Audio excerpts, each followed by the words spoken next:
Welcome back to another Dynodaze video. A black EP3 in the house. It's got a bit of a colour theme going, black and purple. Today we're tuning this one on a K Pro version 4. So that ECU was in the back seat, so we're now going to fit that and then do a stock power run, see how we get on, and then start tuning. It's got some mods on it you don't usually see, but yeah, here we go.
This EP3 is never getting on a track. It is ridiculously loud, isn't it? Ridiculously loud, and what I would say the American amusement of raspiness with Hondas. You know, when they're always taking the mick. That's the this noise. The noise that this car makes is that they're doing. If you're watching from America, this car is a menace to society.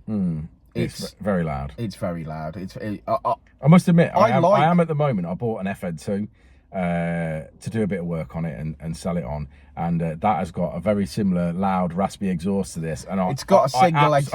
I'm absolutely embarrassed, and it really on that Ep3. Is it a single exit Japspeed? Yeah, it is. Fucking, they're awful. Yeah, it absolutely rip roaringly raspy. Don't loud, get me wrong, horrible. the 2.5 inch, and you know, for a 2.5 inch exhaust, the Japspeed makes power, but you can't bear that noise. No, you can't. Honestly, between 3,000 and 5,000 is unbearable.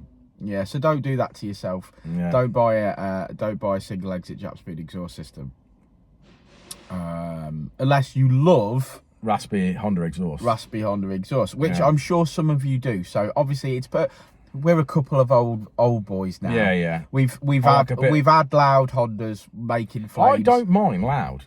I actually don't mind loud. I have no issue with it. I can't stand the rasp. The rasp I can't deal with. Yeah. Can you remember my Prelude?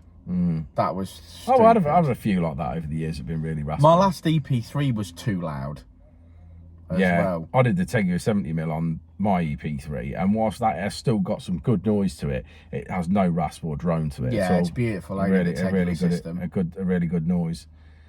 Anyway, back to this car. So a very loud raspy exhaust. I would imagine it's like 2.5 inch, possibly. He's got a colour scheme going for him. Yeah, he's got a colour scheme on the car.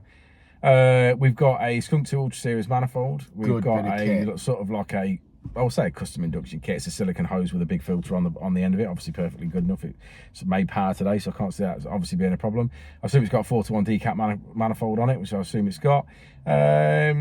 Yeah, we made 238. 238. Yeah. Yeah, some good gains. Looking at the graph, obviously you can see the tremendous improvement that just the map has had. Yeah. The customer had a K Pro version 4, so it came in on a stock ECU. We ran it on the dyno stock. When I say stock, it's modified. Yeah, stock with the mods on it, yeah. But stock ECU, non-mapped. Then we exchanged the ECUs over, and we obviously got busy tuning it. And, you know, it's made some good power. It's made peak power. It's made power of the mid-range. It's, yeah, lots of area under the graph there. Yeah, loads of area under the graph. That's why I really love tuning these EP3s. It would be a massive difference on the road. You do love your job, don't you, Rich? Sometimes.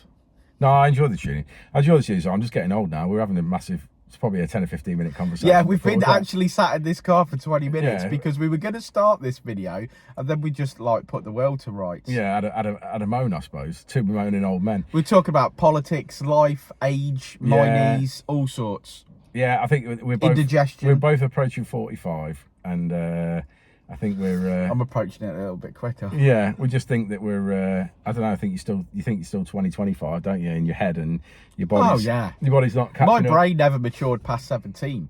No, I think for me, I'm sort of like I like being on the spanners. I like doing the projects. I like doing the engine stuff. I like doing the conversions and stuff like that.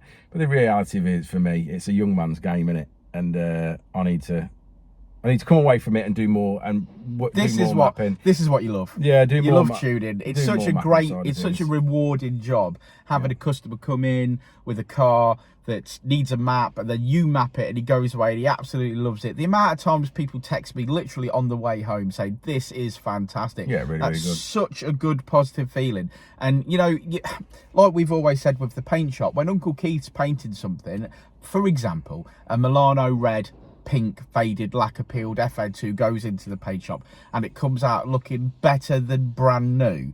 That's a visual representation of something extremely positive. With mapping, you're just waiting for the customer to say that goes so well now, and it's a really good feeling. And yeah, we like it and we do a lot of it and we love our jobs and we still feel very fortunate to be here.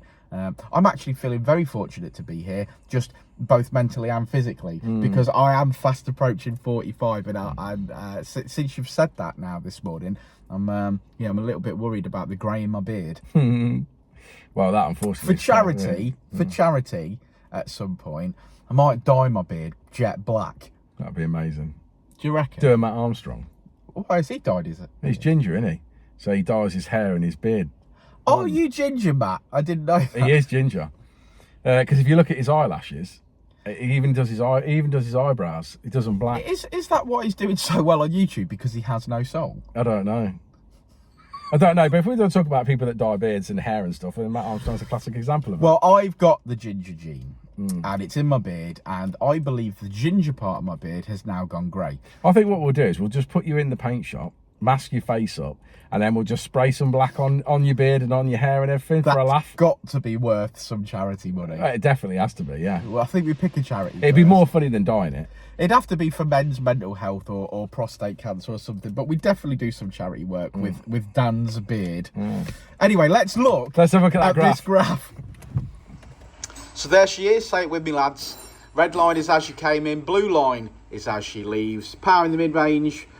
Extended the rev range out, made power, obviously continuing to make power, lower the VTEC somewhat, and we are at 238, which is 198 at the wheels. So thanks for getting to this part of the video. I know you've listened to us waffle on, but we do love it. Like and subscribe and all that jazz. And if you need any help with an EP3, please do get in touch. And there's many avenues you can get in touch with us: Instagram, YouTube, Facebook. There's something called TikTok now as well that the kids love. So if you've got an EP3 and you're on TikTok, follow us. If you need parts or you need tuning advice, just give us a shout. We're really happy to help. And we'll see you on the next one, won't we, Rich? We will. indeed.